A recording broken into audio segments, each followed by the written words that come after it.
అందరికీ జై శ్రీరామ్. నేను మీ హిందూ ట్రావెలర్ ప్రదీప్ని మాట్లాడుతున్నాను. ప్రజెంట్ వచ్చేసి మనం నిజామాబాద్లో ఉన్నాము. నిజామాబాద్ నుంచి ఉజ్జయినికి వెళ్తున్నాము. మా ఫ్యామిలీతో కలిసి ట్రైన్లో వెళ్ళడం జరుగుతుంది. Ujjain and Omkareshwar total trip వచ్చి 5 days. ఉజ్జయిన్లో చేరుకున్న తర్వాత అక్కడ ఎక్కడ ఉండాలి, దర్శనం ఎలా వెళ్ళాలి, అక్కడ చూడవలసిన ప్రదేశాలు ఇవన్నీ మన వీడియోలో చూపించడం జరిగింది. ఈ వీడియో మీకు నచ్చితే ఒక సబ్స్క్రైబ్ చేసి నాకు సపోర్ట్ చేయగలరని కోరుకుంటున్నాను. నో ప్రజెంట్ వచ్చేసి మనం నిజామాబాద్లో ఉన్నాము. ఈ ట్రైన్ వచ్చేసి మనకు వీక్లీ ఉంటుందండి. ఇది వచ్చేసి మనకు సాటర్డే నైట్ 12:30కి ఉండడం జరిగింది. అంటే సండే మార్నింగ్ సెక్షన్లో రావడం జరుగుతుంది. సో జర్నీ టోటల్ టైం వచ్చేసి మనకు 22 hours పడుతుంది. అంటే ఈరోజు మనము 12:30కి బయలుదేరితే, అంటే సండే మార్నింగ్ బయలుదేరితే ఉజ్జయిన్లో రీచ్ కావడానికి సండే నైట్ 11:30కి రీచ్ కావడం జరుగుతుంది. అలాగే మరికొన్ని ట్రైన్స్ నిజామాబాద్ నుంచి అలాగే హైదరాబాద్ నుంచి మనకి ఏం ట్రైన్స్ ఉంటాయో ఉజ్జయినికి మీకు డిస్క్రిప్షన్లో ఇవ్వడం జరుగుతుంది, లేదా ఇక్కడ వీడియోలో చూపడం జరుగుతుంది. చాను ఎటు పోతారే మీరు? కుంభమేళ కాదు, ఉజ్జయిని. ఓళ్ళు ఉంటారా?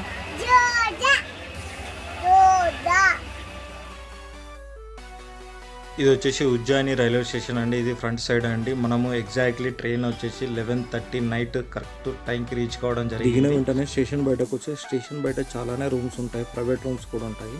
ధర్మశాల నాకు తెలిసి శ్రీరామ ధర్మశాల అనేది ఒకటే స్టేషన్కి ఆపోజిట్లో ధర్మశాల ఉండడం జరిగింది. మనకు రూమ్ చార్జెస్ వచ్చేసి ఎవ్రీ పర్సన్కి 500 రూపీస్ చొప్పున తీసుకోవడం జరుగుతుంది. మినిమం వచ్చేసి 1500 రూపీస్ ఛార్జ్ తీసుకోవడం పర్ డే జరుగుతుంది.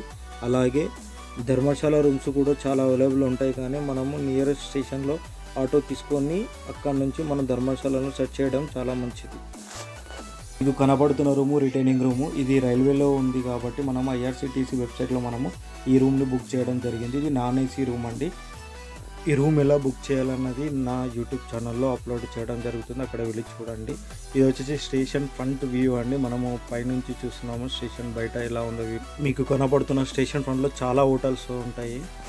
సో ఇది వచ్చేసి మనం రిటర్నింగ్ రూమ్ అండి. మనం పైకి ఇలా స్టేషన్ కింద నుంచి పైకి వచ్చినప్పుడు ఇక్కడ AC రూమ్స్, ఇవి మేము ఉంటున్న రూము రిటర్నింగ్ రూమ్ నెంబర్ 9 అండి. ఇది ఇందాక మీకు వీడియో చూపించినట్టు లోపల ఇది బయట వ్యూ అండి.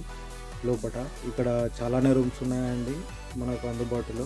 సో మనం ఎప్పుడైతే ట్రైన్ టికెట్ బుక్ చేస్తున్నామో దానికి సంబంధించిన స్టేషన్లో మనకు IRCTC రూమ్స్ ఉంటాయండి. అప్పుడే మనం బుక్ చేసుకుంటే మనకి ఈ రూమ్స్ అందుబాటులో ఉంటాయి. మనకు మార్నింగ్ ఇప్పుడు వచ్చేసి 9:30 అవుతుంది. మనం టెంపుల్ వెళ్ళే టైం అవుతుంది. టెంపుల్కి మనకు బై వాక్లో వెళ్ళొచ్చు, అలాగే మేము ఆటోలో వెళ్ళడం జరిగింది. మనకు ఎగ్జాక్ట్లీ రైల్వే స్టేషన్ నుంచి టెంపుల్కి 2 kilometers ఉండడం జరుగుతుంది. సో మేము వచ్చేసి ఆటోస్లో వెళ్ళడం జరిగింది. ఫర్ హెడ్ వచ్చేసి మనకు 20 రూపీస్ ఛార్జ్ తీసుకోవడం జరిగింది. సో మేము 5 members ఉండడం వల్ల 100 రూపీస్లో మేము ఇక్కడికి రీచ్ అవ్వడం జరిగింది. ఇక్కడ నుంచి టెంపుల్ వచ్చేసి మనకు ఒక 1/2 kilometer ఉండడం జరుగుతుంది. సో ఇక్కడ వరకే మనకు వెహికల్స్ ఉంటాయి. ఇక్కడనే వెహికల్ ఉన్నా కానీ ఇక్కడనే పార్కింగ్ చేయడం జరుగుతుంది. ఇక్కడ నుంచి వాక్లో వెళ్ళిపోవాలి. ఇక్కడనే మనకు టెంపుల్ సంబంధించిన సామాన్స్ కానీ, పూజకు సంబంధించినవి కానీ, ప్రసాదాలు కానీ ఇక్కడ నుంచి తీసుకుని వెళ్ళి ఇక్కడ మేము తీసుకున్న ప్రసాదము బుట్టిలో పువ్వులతో కలిపి మనకు 100 రూపీస్ ఛార్జ్ చేయడం జరిగింది. సో ఇలా స్ట్రైట్ వెళ్ళి మనం లెఫ్ట్ తిరిగితే మనకు టెంపుల్ వెళ్ళే రూట్ వస్తుంది, మీకు ఈ వీడియోలో చూపెట్టడం జరుగుతుంది. అలాగే మనము ఉజ్జయిని చేరుకున్న తర్వాత రూమ్స్ మనకు స్టేషన్ ముందు కూడా ఉండడం జరుగుతుంది. అలాగే టెంపుల్ నియరెస్ట్ కూడా చాలా రూమ్స్ ఉండడం జరుగుతుంది. మనకు వచ్చేసి కాస్ట్ వచ్చేసి 1500 రూపీస్ ఛార్జ్ కావడం జరుగుతుంది. ఇక్కడ 1000 రూపీస్ లోపల కూడా రూమ్స్ ఉంటాయి, కానీ ఫ్యామిలీస్కి అయితే కరెక్ట్ సెట్ కావాలని నేను అనుకుంటున్నాను. అదేవిధంగా మనకు ఇక్కడ రూమ్స్ వచ్చేసి మనకు ధర్మశాలలు కూడా చాలానే అందుబాటులో ఉంటాయి. సో ఫ్యామిలీని తీసుకెళ్తున్నప్పుడు మనము ధర్మశాలలో ఉండడమే చాలా బెటర్ అని నేను ఆలోచిస్తున్నాను. మీరు స్టేషన్ దిగి బయటకు వచ్చినప్పుడు చాలామంది ఆటోస్ తీసుకెళ్ళడం జరుగుతుంది. ధర్మశాలలో కానీ రూమ్స్ కానీ వాళ్ళు తీసుకెళ్ళడం జరుగుతుంది. ఒక్కొక్కసారి మనకు కూడా ఫ్రాడ్ కావడం కూడా జరుగుతుంది. మనం కొంచెం జాగ్రత్తగా ఉంటే బాగుంటుంది. వాళ్ళు తీసుకెళ్ళిన ఒక 4-5 హోటల్స్ చూసుకొని మనం సెలెక్ట్ చేసుకొని ఉండడం బెటరు. నాకు తెలిసి నియరెస్ట్ స్టేషన్ అయినా కానీ నియరెస్ట్ టెంపుల్ అయినా ఉండడము బెటర్. ఎందుకంటే తొందరగా దర్శనాలు వెళ్ళి మళ్ళీ చుట్టుపక్కల ఉన్న టెంపుల్స్ కూడా చూడడము మంచిదని నా యొక్క ఉద్దేశం. ఇక్కడ లోకల్ ఆటోస్ మనము ఎటు వెళ్ళినా కానీ ఫర్ హెడ్ 20 రూపీస్ ఛార్జ్ తీసుకోవడం జరుగుతుంది. అలాగే మనము ఉజ్జయినిలో చూడవలసిన ప్లేసెస్ మెయిన్ వచ్చేసి మనకు మహాకాళేశ్వర్ టెంపుల్. ఈ టెంపుల్ తర్వాత అమ్మవారి యొక్క శక్తిపీఠం కూడా ఉంటుంది, కానీ మనం అది నైట్ చూస్తే హారతి టైంలో చాలా బాగుంటుందని నా అభిప్రాయము. దీనితో పాటు మనకు కారిడార్ కూడా ఉంటుంది. కారిడార్ కూడా నైట్ టైం విజిట్ చేస్తేనే చాలా బాగుంటుందని నా యొక్క అభిప్రాయము. ఇది వచ్చేసి మనము వెళ్తున్న స్ట్రీట్ అండి. చుట్టుపక్కల ఉన్న ప్రసాదాలు ఇవన్నీ కనపడుతున్నాయని మనకు ఇక్కడ నుంచి అయినా తీసుకొని లోపలికి వెళ్ళడం జరుగుతుంది. మనము ఇక్కడ నుంచి స్ట్రీట్ వెళ్ళి రైట్ తిరిగితే మనకు మెయిన్ టెంపుల్ కనపడుతుంది. మెయిన్ టెంపుల్ వచ్చేసి మనకు మహాకాళేశ్వర్లో మెయిన్ వచ్చేసి భస్మ హారతి జరగడం జరుగుతుంది. ఇది ఎర్లీ మార్నింగ్ 3 o'clock ఉంటుంది. దీనికోసం మనము లైన్లో ఆఫ్లైన్లో చేసుకోవచ్చు, ఆన్లైన్లో కూడా చేసుకోవచ్చు. కానీ ఇది చాలా కష్టం అండి. బట్ ఆన్లైన్లో అయితే మనము ఇక్కడ నియరెస్ట్ టెంపుల్లో మనకు ఒక ఫామ్ తీసుకొని ఫుల్ఫిల్ చేసి దానికి ఎంతమంది ఉంటున్నాం ఫ్యామిలీ నెంబర్, ఆధార్ కార్డులు అటాచ్ చేసి ఇక్కడ ఇస్తే మనకు ఒక మొబైల్కి మెసేజ్ రావడం జరుగుతుంది. తద్వారా మనము భస్మారతికి వెళ్ళడం జరుగుతుంది. మీకు వచ్చేసి ఇక్కడ 250 రూపీస్ కూడా స్పెషల్ దర్శనం ఉండడం జరుగుతుంది. భస్మారతికి కూడా మనము 200 రూపీస్ చార్జ్ తీసుకోవడం జరుగుతుంది. ఇది వచ్చేసి మెయిన్ ఎంట్రన్స్ అండి టెంపుల్. ఇక్కడ మీకు మొబైల్స్ కానీ బ్యాగ్స్ కానీ ఉంటే రైట్ సైడ్లో మీకు కనబడుతున్న దగ్గర లాకర్లో పెట్టేసి ఇక్కడ నుంచి వెళ్ళడం జరుగుతుంది. కానీ నాకు తెలిసి మొబైల్ కూడా అలౌడ్ చేస్తున్నారు, అందుకని నేను కూడా మొబైల్ తీసుకెళ్ళడం జరుగుతుంది. నేను కూడా కొన్ని వీడియోలు చూడడం జరిగింది. మీకు పెద్ద స్క్రీన్లో కనబడుతున్నది మనకు మహాకాళేశ్వరి యొక్క విగ్రహ అభిషేకం పూజ జరగడం జరుగుతుంది. మీకు లెఫ్ట్ సైడ్లో 250 రూపీస్ టోకెన్ తీసుకొని రైట్ సైడ్ నుంచి వెళ్ళడం జరుగుతుంది. మనం ఆ రోజు జనాలు కొద్దిగా తక్కువ ఉండడం వల్ల మేము జనరల్ క్యూలోనే వెళ్ళడం జరిగింది. ఇది మీకు కనబడుతున్న వ్యూస్ అండి. ఇది వచ్చేసి మనకి ఇక్కడ నుంచి లోపల ఎంట్రన్స్. ఇది మేము వెళ్తున్న దారి వచ్చేసి జనరల్గా ఫ్రీ దర్శనంకి వెళ్తున్న లైన్ అండి. ఇది వచ్చేసి కిందికి దిగిన తర్వాత మీకు లైన్ ముందట కనపడుతుంది కదా, అదే లైన్ అండి. మనం ఆ లైన్లో వెళ్ళడానికి ముందుకు వెళ్తున్నాము. సో ఈ మీకు అక్కడ సైడ్ దూరంగా కనబడేటి కారిడార్ అండి. మనకు నైట్ టైంలో కూడా చాలా వ్యూస్ బాగుంటాయి ఇవే. ఇది వచ్చేసి మనకు 1.5 to 2.5 kilometers ఉంటుంది. సో మనం వచ్చేసి దర్శనానికి వెళ్తున్నాం కాబట్టి లైన్లో వెళ్తున్నాము. ఇప్పుడు ఈ భక్తులు వెళ్తున్న రూట్లోనే మనం కూడా వెళ్తున్నాము.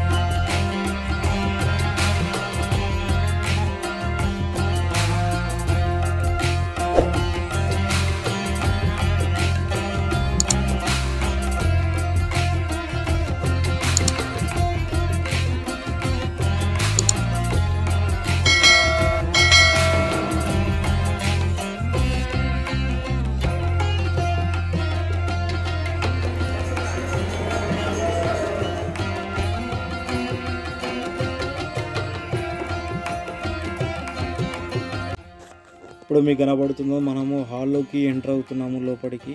ఇది వచ్చేసి ఫ్రీ దర్శనం లైన్ అండి, ఉచిత దర్శనం లైన్. దీని ద్వారా మనం లోపలికి వెళ్ళి లోపటి నుంచి కాంప్లెక్స్ ద్వారా మనము టెంపుల్కి వెళ్ళడం జరుగుతుంది. మీకు చూపిస్తున్నాను లోపల ఏ విధంగా ఉందో. ఇప్పుడు వచ్చేసి 2 లైన్స్. ఇక్కడ లాస్ట్ చెకింగ్ ఉంటుందండి. మనము ఏమైనా కానీ టెంపుల్కి లోపలికి కొన్ని వస్తువులు నాట్ అలౌట్ ఉంటాయి, అంటే సిగరెట్, పాన్ అలాంటివి ఏమైనా ఉన్నా కానీ ఇక్కడ లాస్ట్ చెక్ చేసి లోపలికి పంపించడం జరుగుతుంది.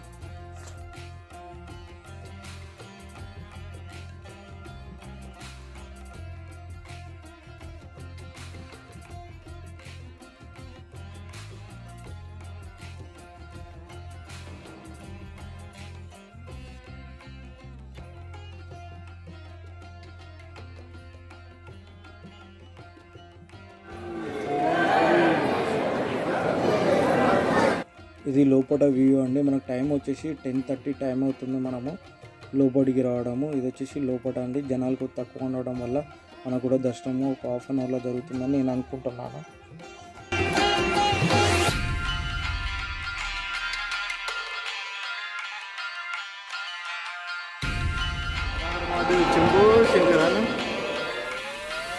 ఇది మీకు కనబడేది పైనుంచి వ్యూ అండి. ఇది వచ్చేసి టెంపుల్ యొక్క గర్భగుడి మీ కింద కనబడుతుంది. పైనుంచి దర్శనం చేసుకొని కిందికి వెళ్ళడం జరుగుతుంది.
ఎంతో అదృష్టం చేసి ఉండాలి. మాకు కరెక్ట్ టైంకి ఆరతి స్టార్ట్ కావడం జరిగింది. ఇప్పుడు మీకు కనపడేది మేము ఆరతి సెక్షన్ కరెక్ట్ దగ్గరికి వెళ్ళే లోపట్నే ఆరతి స్టార్ట్ కావడం జరిగింది.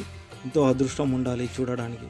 మీరందరూ కూడా స్వామివారి యొక్క ఆశీర్వాదం అలాగే ఆరతిని చూసి ఆనందిస్తారని అనుకుంటున్నాను.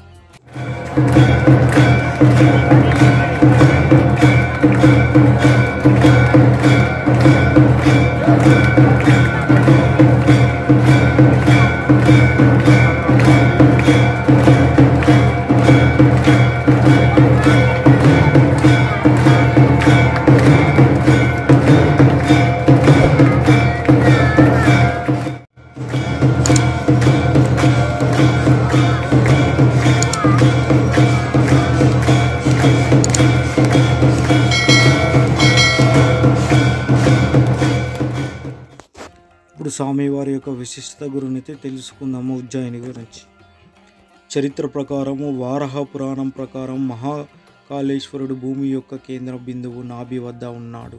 దీనిని ఉజ్జయినిగా గుర్తించారు. శివుడు భక్తుడైన ఉజ్జయిని రాజు చంద్రసేన ప్రార్థనలో నిమగ్నమై ఉన్నాడని పురాణాలు చెబుతున్నాయి. అతని పూజ సమయంలో శ్రీకర్ అనే యువకుడు అతనితో చేరడానికి ప్రయత్నించాడు. అని నిరాకరించబడి నగర శివార్లకు పంపబడ్డాడు. అక్కడ శ్రీకర్ శత్రు రాజులు రిపుదమన మరియు శింగుదిత్యుడు జూషన్ అనే రాక్షసుడు సహాయంతో ఉజ్జయినిపై దాడి చేయడానికి కుట్ర పన్నారని విన్నాడు.